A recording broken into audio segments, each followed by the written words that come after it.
Hey, don't get me wrong. I love playing around with axes. Axes, chainsaws, all that sort of stuff. It's a good hobby of mine. I think they're a lot of fun. I get a lot of enjoyment out of them. But don't kid yourself. These things will wear you out. When it comes to emergency heat, you know, there's a lot of work that goes into burning wood. Here you go, kerosene. Now, it's not quite as glamorous as, you know, going out and cutting your own firewood and doing all that, but stop and think about it. For emergency purposes, a couple of these cans full of kerosene will do you a lot of good. Stores well. It's pretty inexpensive.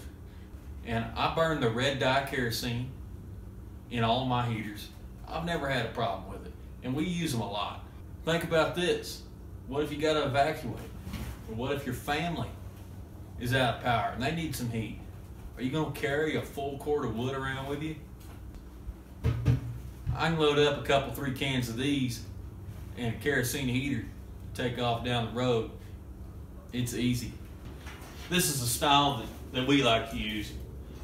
These particular ones are 23,000 BTU. And they'll heat the whole house. But this thing will keep the house pretty good. It's not the safest thing to do, but if you have to, and we've done it just to see if we could, you can pop this top part out, and you can set a pot of water on there and it'll boil. So you can cook on one of these. Another effect of these is they actually put out a good bit of light. And at night, this puts out all the light you really need. Of course, if the power's out, well, you tend to go to bed when it gets dark anyway.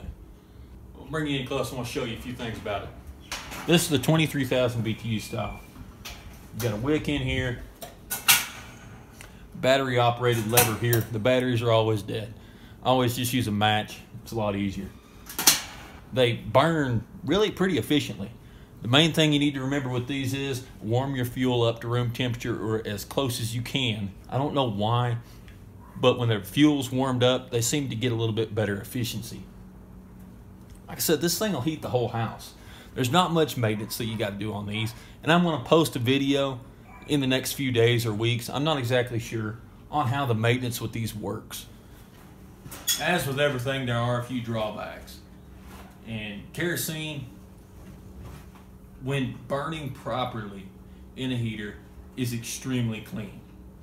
They say that it puts out almost a full gallon of water vapor for every gallon of kerosene you burn. I imagine that's under, you know, perfect conditions. I don't know, but it does seem to kind of humidify the air a little bit.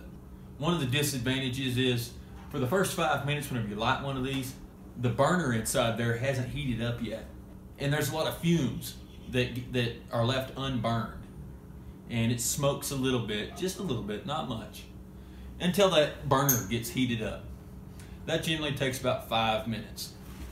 What I do, I take it outside, I light it, let it get good and warm. Once it gets good and warm, we'll bring it on in the house, no problem. Absolutely zero smell, zero smoke, extremely clean. They do tend to produce a little bit of smell after you turn them off.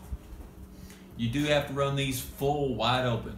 If you don't burn them at full power, it doesn't completely combust all the fumes and the carbon, and it can lead to some issues. Simple enough, I just leave it at full power.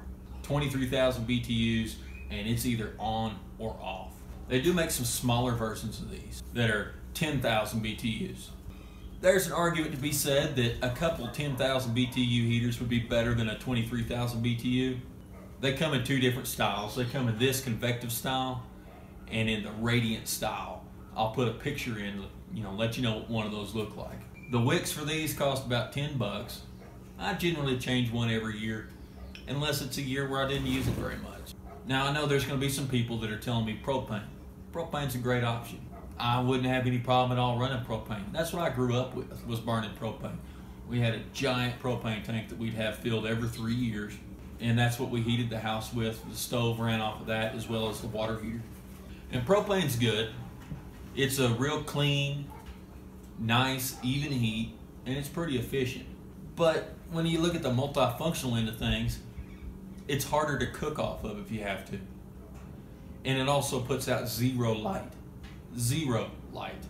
And like I said before, this thing, when it's burning, you really don't need a lantern. It's not lit up the way it is whenever your lights are on, but it does put out a pretty good bit of light. Keep them clean. Take care of your fuel. You get water in your fuel, your wick is gone. You're gonna have to replace it. About once a week, if you're burning it a little bit every day, you take it outside about every third tank of fuel or so and let it burn completely out. Dry burn it till it quits burning. And that'll burn off all that junk and goobers and everything else that builds up around there. Hey buddy. Hey, where's Mom? She's in the house. Oh, my kids just made it back home from school. Where was I at? Oh yeah, I was talking about the wick.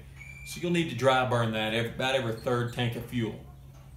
Not that big a deal, just set it outside. Whenever it starts to get low, move it on outside. It'll stink, you don't want that in your house. That's where having redundant heaters comes in nice. Having a second one of these so you don't have to lose complete heat of your entire house. There's lots of other options out there. We've discussed propane. Wood is nice if it's permanent. But even if you're burning wood, it's nice to have one of these to supplement that if you need to. These are great for heating up areas. I can set this in the hallway between two of our bedrooms and they heat both of those rooms up just fine. Whereas with wood, you may have your stove burning in your living room and you may need something to heat the rest of the house. One of the smaller versions of these, the 10,000 BTU, whether it be the convective or the radiant style. One good thing about the radiant style, you can put that up almost next to a wall. It projects all of its heat forward, so there's no risk of burning what's behind you. When you go to fill these things up, the radiant style have a removable tank. You can remove the tank, carry it outside, and fill it. Whereas with the convective style, you've got to carry the whole heater out there. Lots of inexpensive places to buy parts for these. They're easy to put in, easy to work on. You got to go through, clean them out with a rag and every now and then. Sometimes they'll get some carbon buildup in there. You want this window to stay clean so you can observe your flame. Like I said, I'll post another video that pertains to just the maintenance and keeping these things in good working order. But anyway, you guys let me know what you think. What do y'all do? Tell me below. And also check the description. I'll have some links and stuff where you can go and learn a little bit about these. A couple of Amazon links where you can get parts. And right now, these are actually pretty cheap on Amazon. So check that out, and until next time, stay safe.